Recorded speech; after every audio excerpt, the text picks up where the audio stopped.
today we'll look at two very important derivations in physics. Well, both of them are not related actually, but you'll be loving it, and they are related in somewhat. Otherwise, I wouldn't have kept them in a single lecture. First of all, we'll derive F equals mv square over r. This is the centripetal force. This will only work for a body exhibiting circular motion. And we'll also derive F proportional to 1 by r square from this thing, F equals centripetal force. And what will be our, why should we derive this strange looking thing F proportional to 1 by r square? Because this will help us how we will take that later on. First, let's focus on this thing F equals mv square by r. So here basically F is the force, m is the mass, v is the velocity, r is the radius. Suppose an object is like exhibiting circular motion, it must be following some circular orbit, r is the radius of that orbit. Okay.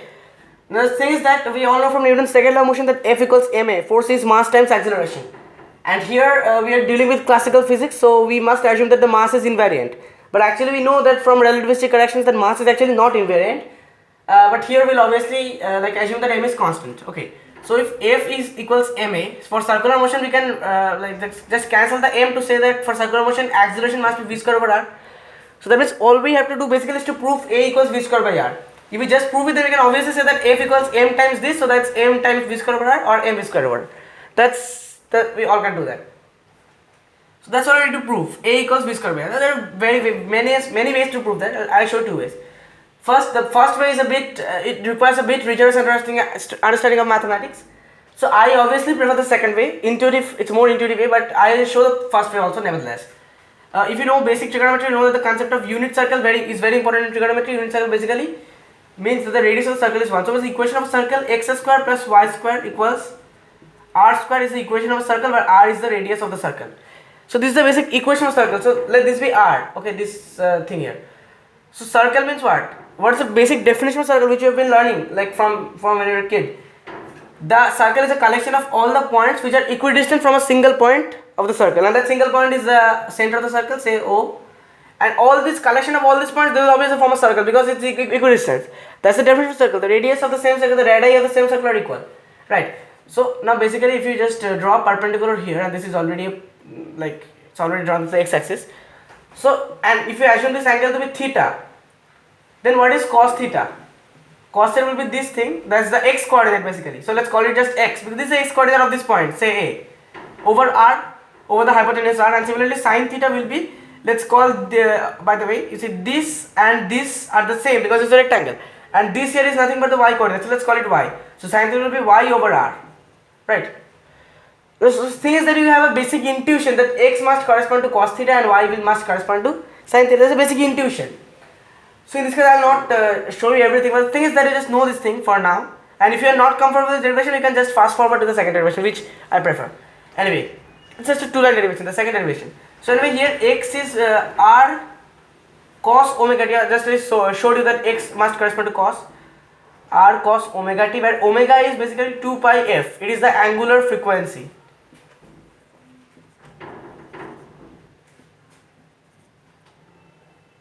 So if omega is the angular frequency, omega t. So omega, if I write that means cos 2 pi ft, r cos 2 pi ft. So f is basically frequency is the 1 over time period. So that's 2 pi t over t. This t is the time period, okay, and this t is not the time period. So that's the idea. And y can be similarly written as r sin omega t.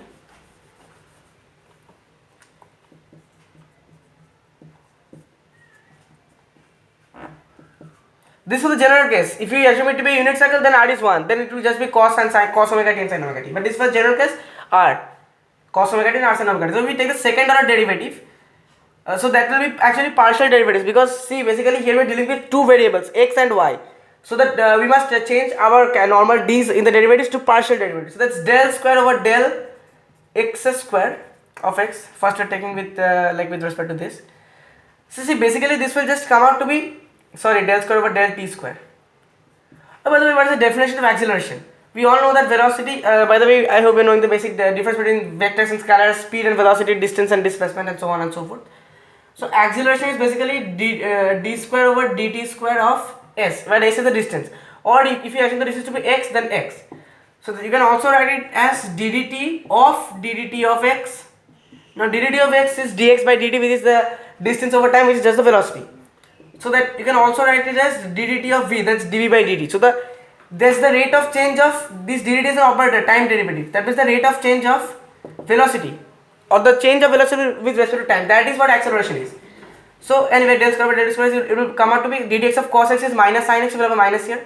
Now once we take the derivative, r will stay as it is and omega will come out twice because we take the derivative 2 times, because omega is a constant. So minus r omega square, and ultimately cos we are changing to minus sin, so we minus here. Dx of sin x will again change to cos x. So minus r omega square cos omega t. And similarly, if you take del square over del d square of y, you will just get minus r omega square sin, because see dx of sin x is cos x and dx of cos x is minus sin x. So you are taking the derivative twice. So ultimately what we will have is minus sin omega t. Okay, and here I have written the minus here, no problem. So what is the resultant acceleration? Just add these two. Now the thing is that if I add this two, I can take not add this two. You have to take the squares first of all, because you must add according to this equation. So once you do that, this negative sign will just vanish because it's taking the square. So all you get is r square omega to the 4, and if you take it common, you will get cos square omega t plus sin square omega t. Now we all know what I am going to do next. Sin square theta plus cos square theta is 1 of the most famous Pythagorean identities. So just this will just vanish. Vanish in the sense this will just be 1. Okay. So that means all we have is r square omega to the 4. This is not acceleration. This is the square of the acceleration. I took the square, right? So acceleration, if I take the under root, it will be r omega square. Oh, this is clear up till here.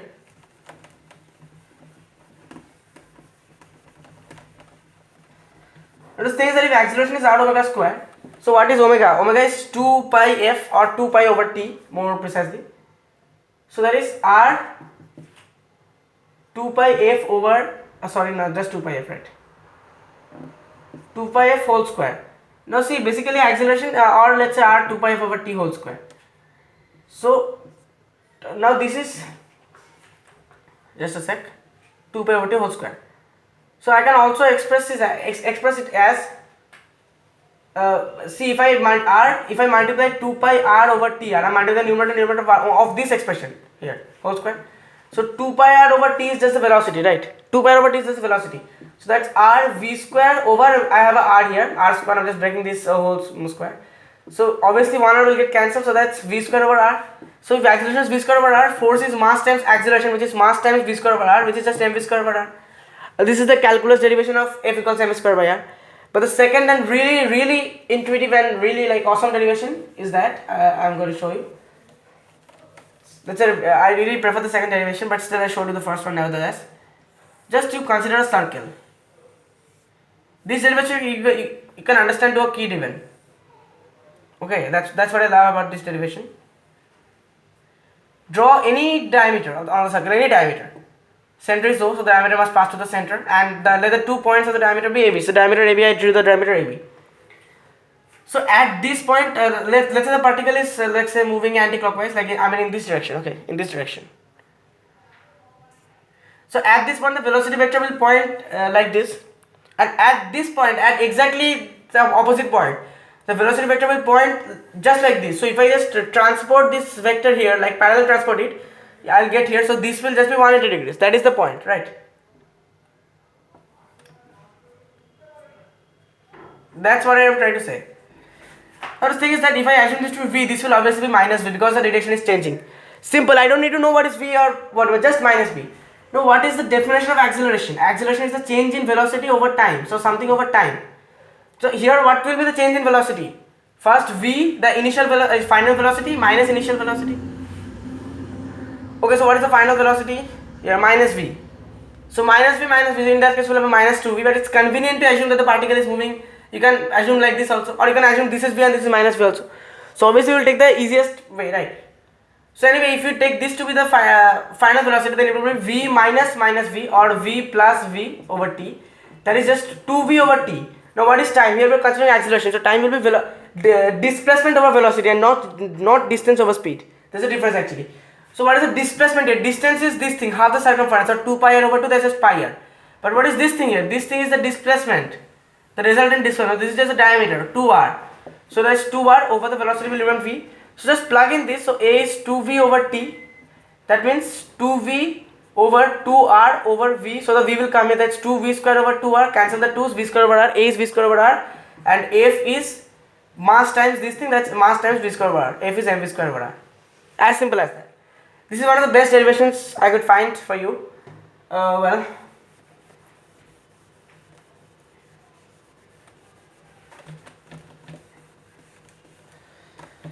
Now once we know F equals mv square by r, let me show you something.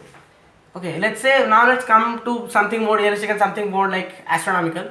Let's say I have a star here and a planet is moving in a circular orbit around the star. Actually planets like this, you should know the Kepler's laws of planetary motion. Actually for instance the Earth, it's not moving in a circle, it's moving in an ellipse. For instance, what is an ellipse? Basically I have an ellipse here, it's like a flattened circle. I'm not going into details of ellipse like eccentricity and all these things, but ellipse basically it will have two focus. Like a circle has one center point. It will have 2 points and both are called focus. So foci, the plural is foci. F1 focus 1 and F2 focus 2. So what is the definition of ellipse? Like I'm giving you a simple explanation. If you suppose you like take up anything, any board or something, you just put 2 pins on it and you just like connect them with a thread. So let's say this is 2 pins and I connect them with a thread. And not just single thread, you connect it with a thread and like you connect it like this. Basically. Just like this, okay? You understand? Now you take a pencil or pen, whatever. And at this point if you stretch it like this, so you basically will get like this. And like this point. So if you now keeping all these strings taut means intact, like straight, you know what I mean? They should not bend. If you just move the pencil like this, see what the pencil will trace an ellipse. That is the definition of ellipse. Definition basically, if it is an ellipse with a 2 focus, at any point on the circumference of the, not the circumference, on the perimeter of the ellipse, at any point on the perimeter of the ellipse, suppose at this point I choose, you just join both the foci to this point. So let's say this is A1, the length of this side, and let's say this is B1. Okay. Now let's consider this point. You join these two. So let's say this is A2 and let's say this is B2. So the definition is that this sum must be equal. That means at all points the sum of this and this must be equal. In this case you see this is small but this is big. In this case both are almost equal, not almost equal, but almost equal. So that is the definition of the ellipse. These points must be equal at all points on the ellipse. Okay, but I am not going into the details of ellipse. But anyway, if you consider a planet moving in circular orbit, okay, so let's say this is the sun or any star and the planet is moving here. So the force of the planet will be exerting will be the cerebral force mv square over r. So that means m is a constant. That means F proportional to v square over r. Right. One more thing. The velocity is the displacement over time. So for this planet, what is the displacement? 2 pi r. See, basically, suppose the planet move from here to here, the displacement is 0. And from here to here, we can just directly assume the displacement is the diameter. But here I am assuming that, like, taking the circumference of the circle. Okay, so distance you can also say. It's 2 pi r over t. Right. Over the time. So that means here r and t are variables, but 2 pi is a constant. That means v proportional to r over t. Right. Or v square is proportional to r square over t square. Or v square is proportional to r cube over t square into 1 by r. It's the same thing, right? Now your question is, why should I try to express this like this? The thing is that due to Kepler's third law of planetary motion. So what the hell is Kepler's third law of planetary motion? Basically, Kepler's first law says that all planets are orbiting in an ellipse and the sun or the star must be at one of the two foci, either this focus 1 or focus 2, whatever. Second law tells you that, for instance, here I have the ellipse and suppose the star is here. So this area must be equal. The area. Suppose the area of this sector must be equal to the area of this sector. If the time taken by the planet to cover this much distance and this much distance are equal, then the planets they sweep equal area in equal intervals of time. That's the second law. Third law is a bit more complex, so I will not be going into details. Third law simply says that r cube is proportional to t square. Simply says this. So where r is the what is r? R is the obviously the radius. So the cube of the radius of the orbit is proportional to t square. T is the time taken by the planet to complete one revolution of the sun. The derivation of this is also there, but I will not be showing it here. So that means r cube over t square is a constant if r cube is proportional to t square. Right. That means this means r cube equal to k t square, where k is a constant. So r cube by t square is k, which is a constant. That means if this is a constant, that means I can directly write that v square equals to 1 by r because it's a constant. So putting this value of v square here, I can write that f is proportional to v square is 1 by r. So 1 by r, and we already have a r in the denominator. So 1 by r into 1 by r, which is 1 by r square. Simple derivation. Now once we know that f is proportional to 1 by r square, from here Newton could easily derive his gravitation law, that is f equals g m1 m2 over r square. Though we know that this law is no more correct, no more accurate, but still it was an important law. Back then, and even it produces accurate results as long as you're not considering relativistic modifications. And anyway, so f is equal to g m1 m2 over r square. So that means it was obvious that f is proportional to m1 m2, and we also derived that f is proportional to 1 by r square. So combining them, we get f proportional to m1 m2 over r square. So f is equal to some constant, here it's g, times m1 m2 over r square. Value of g was determined experimentally. Value of g was determined experimentally. It was determined experimentally. I will not go into the details of that in this video.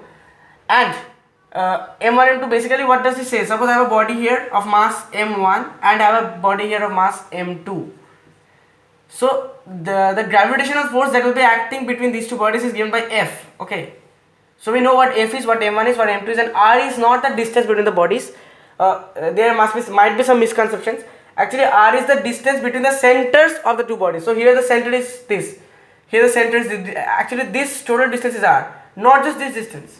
Okay, this is not r. This is r. Another thing is that, for instance, like when you're considering the entire earth, and suppose you have thrown up balls or something like that from the earth to upward. In that case, we take r to be the radius of the earth, because that's from the center of the earth to the center of the body. Now when you consider the radius of the earth, then this distance is almost like nothing, almost infinitesimally small. So in that case, we consider r is the radius of the earth. Okay. And by the way, from these things, we also get one more important, like interesting result. We get one more interesting result. So obviously F equals ma. So let's say this is the bigger body. So suppose in case I am throwing a ball of mass small m, the mass is smaller as compared to the earth. So the gravitational force between the ball and the earth will be given by this, where capital M is the mass of the earth. So also the force on the ball can also be written as m times a. So if we equate them, this m and this m will get cancelled.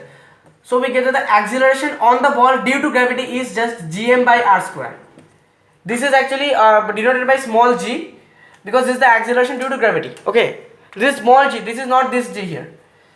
So what does this mean? If small g is gm by r square, that means in the equation for small g we have a g which is a constant, m is the mass of the earth, and r is the radius of the, like the radius of the distance between the two bodies. So in this case it's approximately the radius of the earth. So see, the mass of the body is not even in the equation. That means mass of the body does not determine the acceleration due to gravity.